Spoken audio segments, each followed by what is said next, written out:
जनसंख्या नियंत्रण नीति को लेकर सरगर्मियां जोरों पर है। इस सिलसिले में 6 अगस्त को बीजेपी के राज्यसभा सांसद डॉक्टर अनिल अग्रवाल के प्राइवेट मेंबर बिल पर भी चर्चा होने की संभावना है। इससे पहले उन्होंने प्रधानमंत्री को एक चिट्ठी भी लिखी थी कि देश भर में जिस तरीके से आबादी बढ़ती जा रही है उसको नियंत्रित करने के लिए एक कानून की आवश्यकता है। इसी मुद्दे पर क्या कुछ कहना है बीजेपी के राज्यसभा सांसद डॉक्टर अनिल अग्रवाल का, जरा सुनिए। देश में जनसंख्या नियंत्रण को लेकर कवायद शुरू हो गई है। इस पर बातचीत करने के लिए हमारे साथ मौजूद हैं भारतीय जनता पार्टी से राज्यसभा सांसद डॉक्टर अनिल अग्रवाल जी। इनसे बात करते हैं। आपने भी जनसंख्या नियंत्रण नीति को लेकर एक प्राइवेट बिल संसद में पेश किया था जिस पर अगस्त में चर्चा होने की संभावना है। आपने जो बिल पेश किया था उसमें क्या डिमांड रखी? नहीं, देखिए, मैंने माननीय प्रधानमंत्री जी को पिछले वर्ष भी पत्र के माध्यम से अनुरोध किया था कि इस समय देश में जो आबादी बढ़ रही है उसको अगर हम लोग नियंत्रित नहीं करेंगे तो आने वाला समय भारत देश के लिए बड़ा कठिन होगा। और उस पर चर्चा भी चल रही है। माननीय प्रधानमंत्री जी स्वयं भी लाल किले की प्राचीर से जनसंख्या के बारे में पूरे देश को समझा चुके हैं, उस पर अपनी बात कह चुके हैं।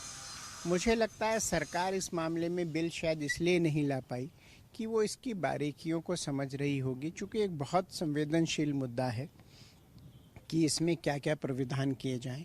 तो सरकार चूँकि नहीं लाई तो हम लोगों ने अपनी तरफ से ये प्राइवेट मेंबर बिल हम लोगों ने रखा है, जिसमें मैंने डिमांड की है कि साहब जो लोग के 2 से अधिक बच्चे हैं उनको सरकारी सुविधाओं से वंचित किया जाए, उनको लोकल बॉडीज़ के चुनाव ना लड़ने दिए जाएं, उनको सब्सिडी ना दी जाए।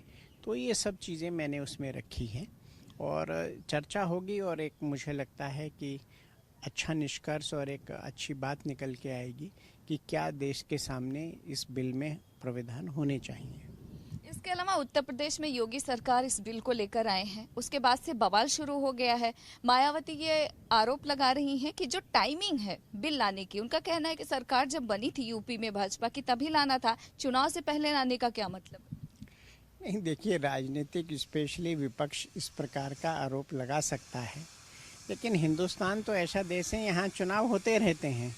तो अभी आप देखिए 19 में 17 में सरकार आई, 19 में लोकसभा चुनाव हुए, उसके बाद बिहार का चुनाव हुआ, झारखंड का चुनाव हुआ, महाराष्ट्र का चुनाव हुआ, अभी आसाम का चुनाव हुआ।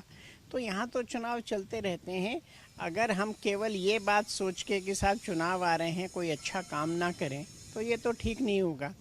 और मुझे तो लगता है देश में जो प्रबुद्ध वर्ग है वो चाहे किसी भी दल में हो, उन्होंने इसका बहुत अच्छे से पालन किया। और अब से नहीं, बहुत पूर्व से इंदिरा गांधी जी के 2 ही बच्चे थे, राजीव गांधी जी के 2 ही बच्चे हुए, संजय गांधी जी का 1 बच्चा हुआ, बहन जी ने तो शादी नहीं की, माननीय अटल जी ने तो शादी ही नहीं की, माननीय मुलायम सिंह यादव जी का 1 ही बेटा।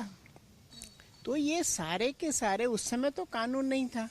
आज आवश्यकता इस बात की है कि देश के लोगों को समझाया जाए और शिक्षित किया जाए, और जो लोग समझदार नहीं हैं, शिक्षा होने के बावजूद भी इस पे अमल नहीं कर रहे हैं, उनको सख्त कानून के माध्यम से उनको बाधित किया जाए कि वो भी इसको माने, बाध्य किया जाए उन्हें कि नहीं, आपको भी मानना है, देश की मुख्य धारा में आपको जुड़ना होगा। माननीय प्रधानमंत्री जी चाहते हैं देश की इकोनॉमी $5 ट्रिलियन हो, उस पर दिन रात काम चल रहा है। लेकिन आप देखिए, अगर उसका लाभ 130 करोड़ लोगों को मिले तो कितना मिलेगा, और अगर 150-160 करोड़ को मिले तब क्या होगा। तो ये बहुत आवश्यक है। और बहुत एक विचित्र बात है, जो लोग सक्षम हैं बच्चों को पालने के लिए, जिनकी आर्थिक स्थिति ठीक है, उनके यहाँ 1 या 2 बच्चे हो रहे हैं, और जिनके पास बहुत अच्छा सुख साधन नहीं है, जिनकी आर्थिक स्थिति बेहतर नहीं है, उनके यहाँ कई बच्चे पैदा हो रहे हैं, बच्चे कुपोषण का शिकार हो रहे हैं, उनकी शिक्षा अच्छी नहीं हो पा रही, तो वो हर प्रकार से अच्छा नागरिक बनने से भी वंचित रह जाते हैं। तो ये सारी चीज़ें हैं, इसलिए मुझे लगता है बहुत आवश्यक है कि 2 बच्चों की हम लोग नीति अपनाएं। वक्त देने के लिए शुक्रिया। जिस तरीके से वर्तमान में देश की स्थिति है, ऐसे में जरूरी हो गया है कि एक कानून आए ताकि जनसंख्या पर नियंत्रण हो सके। कैमरा पर्सन शेरा सिंह के साथ ममता चतुर्वेदी, जनतंत्र टीवी, दिल्ली। खबरों के निष्पक्ष विश्लेषण के लिए सब्सक्राइब करें Jantantra TV and press the bell icon. Never miss any update.